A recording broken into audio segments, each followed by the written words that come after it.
Yeah, so this was interesting, and I had the same experience at first. Zach, I watched this video. I thought it was, a pretty basic breaking points video, good content, good commentary as always from Krystal and Saagar. So I didn't see any issue with this one. But then I looked at the comment section, as we're about to do in a second here after we watch some of this video, and it turns out that actually a lot of Krystal and Saagar's audience was just straight up not on board with this take as it relates to Tucker Carlson over at Fox News. So super excited to get into some of the pushback they received, because I think it says a lot about the audience makeup of Breaking Points. What kind of political viewpoints do their audience have, and what does that say about Krystal and Saagar, and more broadly the mood of the country, and at least the mood of people that are consuming independent news content on YouTube. So definitely interesting. Here on the show about how cable news is influential, but it may not be as influential as a lot of people think, especially whenever it comes to Tucker Carlson. Let's put this up there on the screen. There's a lot being made, Krystal, about Tucker and his coverage. I'm not going to say it's not important, but if you actually look at this new Pew Research polling, what they find is that the Tucker Carlson view, especially on Ukraine amongst the GOP base and even on the broader U.S. population, hasn't had a whole lot of effect. And I think that one of the problems that people have is that they look at Trump's influence on the GOP base, and then they try and analogize that to Tucker or to anybody really, Hannity on Fox News. It's just really not the same level of transferable power. And I've watched this actually happen in the GOP primary, which is another useful test, which is that look at the candidates that Tucker most prefers, J.D. Vance and Blake Masters, clearly who've been on his show. Neither are actually first place in the polls. JD appears to possibly be getting there, but was trailing behind despite being on Tucker's program repeatedly. Masters, the polling is all over the map, but at one point the guy was like in fourth place. And I just think it's interesting, again, Trump's endorsement means a lot. It may not mean as much as it once did, but people try and look at them as exactly the same. And I just don't think that's the case whatsoever. And this pairs with, I just sent actually you last night, polling about which political media figures are most trusted by Republicans, who's most trusted by Democrats, who's most trusted by the nation at large. First, you will not be surprised to learn that none of these figures has over 50% support among the broad public, but Tucker does rank as the most trusted media figure that they tested for Republicans. So it shows you, even with the person who has, by the polling, the most sway with the Republican base, it ultimately only goes so far. And I also think it pushes back against the idea that this is just like a mindless mass of automatons who are just going to do what their leadership tells them to do. And even though in some ways it contradicts the study that we showed earlier about how people who are religious Fox News viewers, they can have their opinions influenced and their minds changed if they're forced onto a CNN diet. I think it pairs in this particular way, which is that both show that people are not just locked into one view and hardened in, and it doesn't change, and that's that.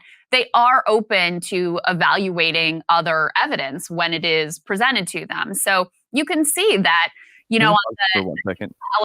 If there was any pushback that I was going to offer to what Krystal is saying right here, people are pretty willing to kind of evaluate new information when it comes out to them, and that they're just going to kind of go with the flow, and that they're much more malleable than we think. I think a lot of it actually probably does have to do with the kind of framing of the question, and the fact that earlier in this clip they talk about how even in America, less than half of our politicians are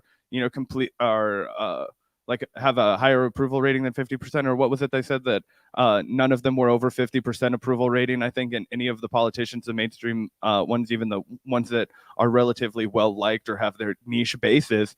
And then the question that was asked was are you confident that Putin's going to make good and rational decisions? I think if you ask the country, is any politician, Joe Biden, Putin, any insert, Justin Trudeau, whatever, if you ask them, are these people going to make rational decisions? I feel like most people are going to be inclined to say no, just because there's a large mistrust of the government. But that's just kind of a note from me while we keep watching. Element back up on the screen, because I want to take a look at this graph again. What they ask here is whether or not you have confidence Vladimir Putin will do the right thing regarding world affairs. And you can, in fact, see when Trump is elected and you're like at the height of Russiagate and all of this stuff, and he's very friendly towards Putin, at least rhetorically, even though his policy was actually quite hawkish, you see that there's a high of somewhere around 37% of Republicans who have confidence in Putin, and it is divergent from the rest of the population. Well, now there's almost no partisan divide whatsoever. That support or confidence has completely fallen off a cliff. And those who are saying they have no confidence, Democrats are at 94 and Republicans are at 92. So there's almost no difference. The only rhetorical difference is in these sort of very narrow corridors of elite Republican opinions, and clearly the base has a mind of their own on these issues. Yeah, so it is interesting to see. I think why it's important is that even as much as we talk about how much cable influences people, from my experience, most people who love Tucker and who watch Fox, their only uniting view is on the culture war. Whenever it comes to foreign policy and stuff, I'm muted. I'm sorry. That's ding, ding, ding. That is what I wanted to get to, because I think this is a spectacular point. And I completely agree with this. And I think that, it really does show that, if anything unites both of the Democratic MSNBC, rabid, CNN watchers, right? And the Fox News people, it's the culture war. What connects the people who are like Sean Hannity, Fox 4 watchers, and new Tucker Carlson, whatever. It's the quote unquote culture war issues, and that is where the money-making machine is in media right now. It is the quote-unquote culture war. And that's why MSNBC is struggling right now, because without Trump, they have a big void in what they built their culture war around. And it's all just, again, to keep us from talking about class issues. And that's not to say that some of the elements on the right wing's, quote-unquote cultural crusade aren't fucked up and terrible. Like, obviously, we radically oppose them. But the reason why they're on the table for discussion at all is because it doesn't threaten, their ability to make money. Otherwise, MSNBC wouldn't be talking about those, right? So if MSNBC is dunking on Fox News, it's never because, they're not they don't want to distribute the wealth or whatever, you know what I'm saying? Because they are financed by Wall Street, because they're all financed by Wall Street, right? That's why they can't do gotchas on that anymore. They're much more willing to depart and to have their own, not necessarily have their own assumptions not challenged, but to maybe tune it out or not go as along. That's just purely from whenever I used to appear on Fox. I can tell you that the only thing that really gets ratings and that really works well is culture. And obviously that's 99% of what he does. But whenever it does come to foreign policy and more, as you can see from that graph, it doesn't necessarily have the impact that a lot of people has. And it doesn't politically translate in the way that a lot of people think. So it's good and it's bad, depending on your perspective, but I do think it challenges a lot of the way the mainstream media talks about it. Yeah, it's just good to have the information. I think you guys get the gist as far as this video goes and what they were saying. As Zach said, and as I echoed, pretty innocuous points they're making. This is a pretty standard breaking points video as far as I could tell. Nothing terribly controversial about it. However, the comments, expressed a different sentiment, needless to say. Let's take a look here at some of these comments. We're going to go through just the top 20 or so. All right. So this one says, Saagar has a very short memory about how polls work and don't. He made fun of the pollsters who were wrong on the Trump election and now goes for their argument that the polls say, quote unquote, called using argument by authority, logical fallacy, favorite of media who have nothing better. So basically saying because the polls were dramatically off in the Trump election, never look at polls, I guess is the sentiment, never comment on polling. And from the looks of it, from the looks of the poll that they did comment on, it was a pretty definitive response. Like, it wasn't like there was like 2 or 3 points, margin of error kind of thing. It was like pretty definitive as to the results of that polling. So I think they were within their right to comment on that. And again, yeah, I mean, at some point, it's like as a content creator, what else can you do? You have to accept the fact that the polling is often wrong, and then do your best with the polling regardless, because there's really no other metric to go off of. So, I mean, maybe he could have added a caveat that, you know, the polling has been wrong before. Maybe this is wrong, but that just seems a little bit unnecessary to me. Yeah, and it kind of reminds me of back when we were covering the 2020 election between Donald Trump and Joe Biden. And, you know, Gavin and I were, I mean, we were commentators. We were following the polling like fucking rabid dogs, dude. We were fucking hawkishly on that shit, constantly refreshing it, reading new polling, all that kind of stuff. And it turns out that like a bunch of the polls were massively off for the presidential election, except for Trafalgar, right, which was this kind of conservative, I funded polling service that really knocked it out of the park. So you could use that argument in a lot of ways. Like, what was it, coincidence that their polling was the best? Was it their method was better than the other methods that were being used? Should we, so I think that polling is so volatile in the way that it works and the demographics that it selects, and how how have they done a good job of making sure that it's like people of all ages, backgrounds, etc., who are making it up the demographic. Because if you just like only call people who have voted Democrat that are like 65, right, like you're not going to get a true accurate description of like, the everybody that voted for Joe Biden, even though the people who are over 65 are the most likely to pick up the phone and participate in your polling, and that's why it's always skewed that way, but they're also the most likely to vote, so it always balances out. I just think that it's a weird thing to get hung up on, considering how often Breaking Points goes to polls as part of their evidence. Like, if you're a longtime viewer, that should be something that you're accustomed to at this point. Yeah, absolutely. And here's another one that says no confidence in Putin is quite peculiar wording. What exactly does that mean? I would imagine it means whether or not you have any confidence in Putin. Anyway, pollsters are notorious for wording things in a way that skews results. Sure. The poll question can skew the result. People really do not want to accept the results of this poll. That's for sure. This is so out of touch. I'm a black woman from NYC, former Democrat, now independent. I watch you guys, Tucker, Rising, and other independent news programs. I hate the MSM. I've been loving Tucker's commentary on Russia, Ukraine. He's saying what the MSN will not, and frankly, what I'm thinking. And that kind of backs up the point that I was making, which is despite the fact that, in my opinion, Tucker's a total phony, he does present a slightly different kind of talking points than you hear on like a Sean Hannity, for example, or any of the other talking heads. He definitely has more of like a, specific faux populist approach. But, there's another comment dissenting. Did you have a comment on that? Yeah, I think that's an interesting thing, because we are starting to see in a way that I don't know if I ever expected this, but I guess it kind of makes sense if I really like force myself to try and think about it. Is this weird, like, oh, I used to be a Democrat and then I became an independent, and now like Tucker Carlson is the voice of reason in my news diet. Like,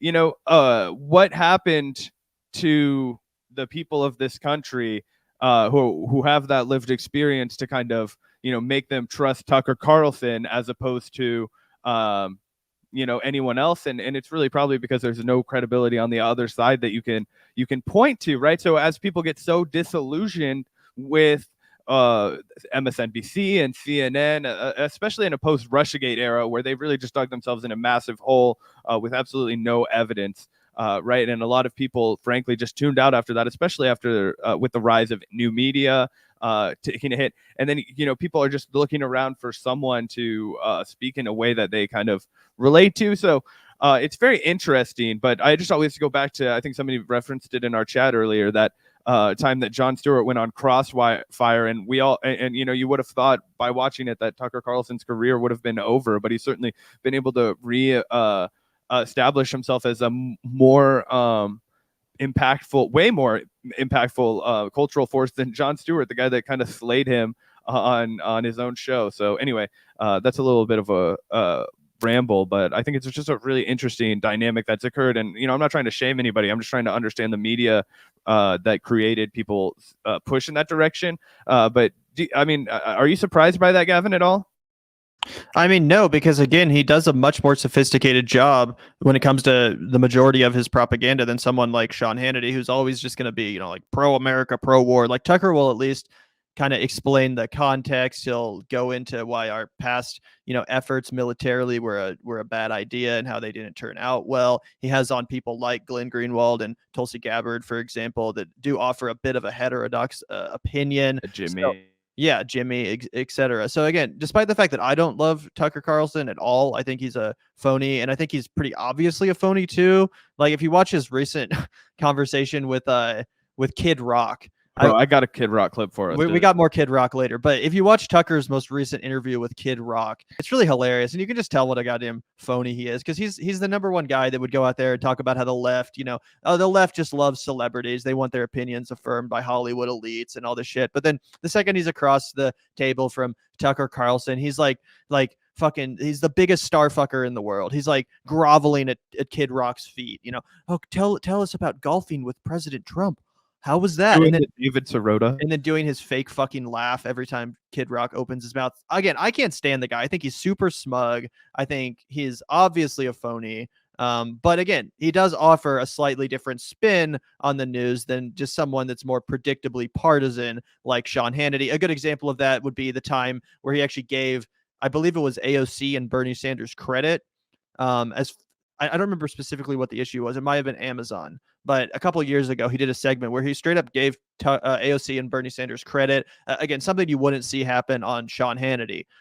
So I think that does explain a lot of it. You're just going to get a slightly more heterodox viewpoint on there, despite the fact that, in my opinion, it's still propaganda. It's still fraudulent. Oh yeah, he's definitely. If anything, he's just a more like he's like a fox, but it's still a wolf.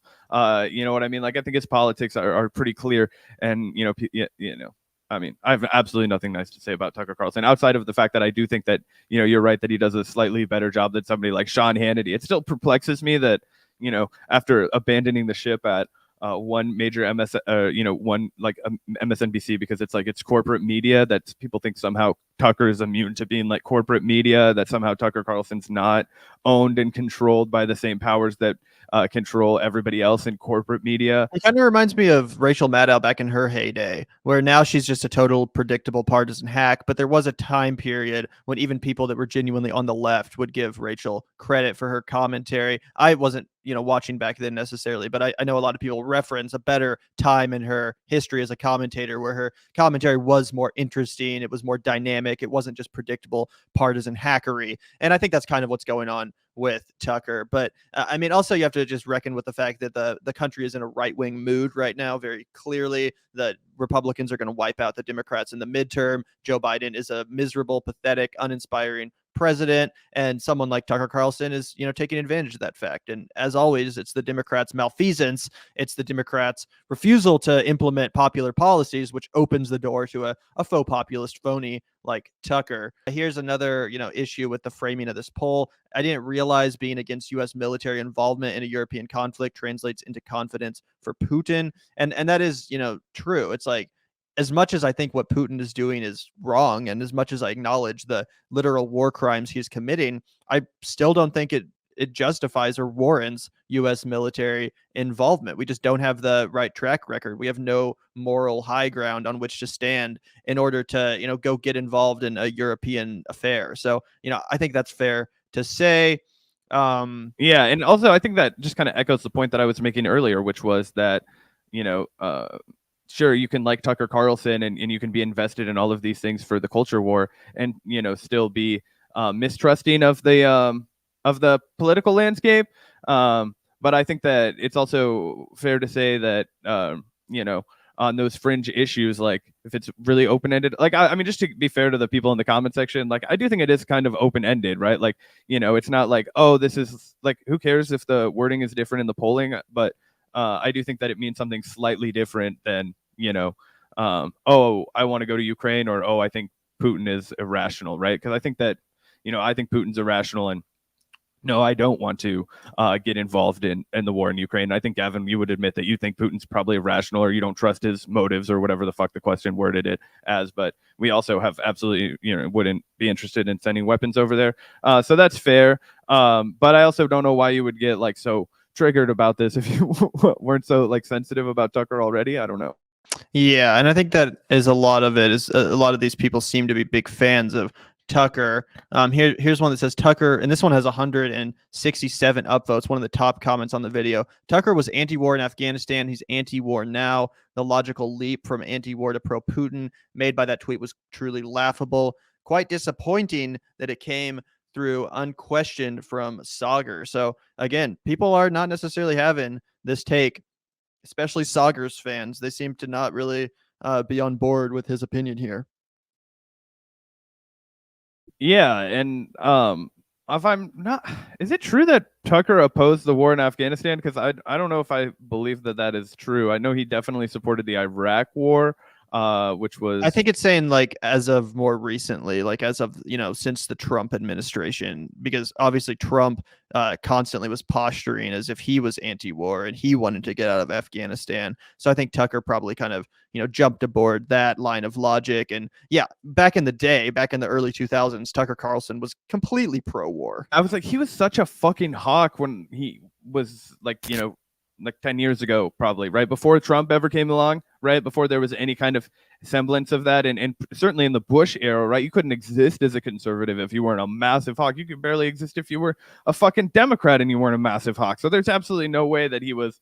That's what I was just a little bit confused by. Makes much more sense that they meant like when Joe Biden withdrew, or when Trump was planning to withdraw. Basically all that means is that he was going along to get along with Donald Trump, as far as I can see in this fucking argument.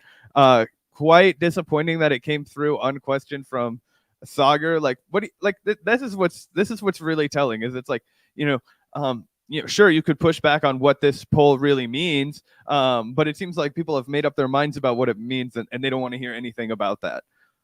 Right. And what this really reminds me of actually is a couple months ago when they released a video going after Tulsi Gabbard and basically, playing some old clips of Tulsi from a year or two ago and then contrasting that with some newer clips of Tulsi on Fox News and saying, clearly something has changed. I don't think they went as far as to say that she's grifting like we've said, but that was kind of the implication that she had this almost like 180 ideological shift, and like what the hell is going on. Similarly, there was a lot of backlash in the comments. People were saying this is unfair, you should have her on to talk about this, this is a misconstrued notion, etc., etc. So you can tell again a lot about their audience based on this, and despite the fact that I watch Breaking Points for Krystal, it does seem like a lot of people watch Breaking Points for Saagar, at least the vocal ones in the comments. So again, it's worth noting. It's just a fact. I'm not necessarily saying it's good or bad. I'm just saying that's how it is. And, as far as a positive to that, it's like at least those people are getting exposed to Krystal's viewpoints, to the leftist perspective, right? And, that's better than nothing. So I think she does a really good job communicating those values and those goals. So again, let's look at some more. I think you guys are missing the nuance. That's what this comment says. They say, I like Tucker, but I trust no media, including Breaking Points. You guys are my favorites, but I think you're missing the point. So again, almost every single comment actually on this video, I don't think we've seen one yet that's like positive or that's saying like, I agree. It seems like all of these comments are negative. This one says, this segment is just wrong. I'm no Tucker fan, but he's not pro-Russia or whatever confidence in Putin means. So there's that. Here's one that says Tucker is right. And I doubt that Tucker would say he had confidence in Putin either. So that graph is meaningless. Getting involved in a war between two corrupt countries with no gain for USA is dumb. And that's fair. I mean, I think there's a grain of truth there. And to be honest, I don't watch fucking Tucker Carlson every night. I don't keep track of every single viewpoint he has or every single goddamn opinion he's expressed as far as Putin goes. So, admittedly, I don't have all the context here either as someone that doesn't regularly watch Tucker Carlson. So again, I don't really know to what extent he's out here defending Putin or expressing confidence in Putin. But again, this is what the audience is saying. Yeah, it's definitely interesting to take a look at. And I know a lot of people don't take the YouTube comment section seriously, but I think it does. If you get an overwhelming response like this, it does give people a little bit of insight into how the audience is feeling. And that's kind of our beat, right? How are people reacting to new media coverage and what's going on and how it relates to the mainstream media coverage. So sometimes the comment section is worth delving into and mining through. Absolutely. Absolutely. And here's one that I think is pretty ridiculous. Why would they use their time to go after anti-war voices who platform them both? I don't know if we watched the same video, but they were like walking on eggshells in that video. They almost went out of their way to not criticize or to go after Tucker. It was more of just like an analytical look at the way people are feeling about this issue versus the way it's being portrayed on Tucker. I don't even remember them really weighing in as to whether or not they agreed or disagreed with Tucker Carlson in that clip itself. They're, again, just kind of breaking down a more analytical, breakdown of, how the audience is feeling, et cetera, et cetera. So I think this is totally unfair. Yeah, I think that. Yeah, I thought it was an extremely fair, like not super big deal from Breaking Point's relatively standard par for the course kind of commentary from them. So yeah, it's definitely interesting. Obviously the comment section and the commenters are the most like ardent hardcore online section, so just give people that caveat. But yeah, I think that it's definitely an interesting reaction. Yeah, and just to read a couple more before we move on, this one is another sentiment that I was, referencing earlier. Being honest here, I'm losing confidence in Breaking Points as well. Pretty dramatic. Krystal, I have never had much confidence in, but Saagar lets her get away with her BS too often. I get it, but this segment should have analyzed the actual polling, in which case the reporting would have been more complete. So again, this is a sentiment that I've seen a couple times on their comment section, which is that a lot of these people do seem to be here for Saagar. It seems like we're in the minority, Zach, as far as the listeners that are really listening for Krystal. But yeah, it does seem like a lot of Breaking Point's audience is the Team Saagar, and they're just kind of like, tolerating Krystal Ball, which again, I think is a good thing that they're still getting her perspective, whether they like it or not. It's still important to have that perspective. So, that's interesting. Here's another one that says, what a dishonest segment. This poll question doesn't sample Tucker viewers. Tucker is very critical of the GOP establishment. Tucker has never expressed confidence in Putin. I can't believe how misleading this is. Lazy analysis. Saagar is beclowning himself. So we can probably leave it there. I think you guys get the point, but I still don't think we've come across a single positive comment. Again, here's another one. This is a bizarre segment. This is an odd segment. You're lying. People are not having this. I mean, needless to say, they're lucky that it doesn't show the like to dislike ratio, because I imagine it's ratioed against them, not in their favor, just given the overwhelmingly negative comment section. I'm honestly shocked. Yeah, I'd be interested to see how far it goes, because it's 21,000 to 750 comments. So yeah, that's from this morning. So we'll see how that all we talk a lot here out. But yeah, very interesting. Yeah, very, very interesting. And obviously this isn't a segment to attack Krystal and Saagar. You guys could find some of our videos where our comment section has kind of rebelled against us, where they've said, hey, you guys are wrong, this is bullshit. This happens to every channel, literally every single channel. If you go out of line and express a sentiment which your audience is going to disagree with, most of the time they're going to make you fucking pay for it. This has happened to every content creator. I remember when Jimmy Dore did a pro critical race theory video, the same thing happened to him. Almost every single comment was like, this is bullshit, you're underplaying this issue, et cetera, et cetera. So this happens to every channel. I think what is more of a test of integrity is seeing going forward, are they going to criticize Tucker Carlson again, knowing this will happen, or are they going to, take a hands-off approach and not do so because they're afraid of their audience? Again, I think that's the real test of integrity.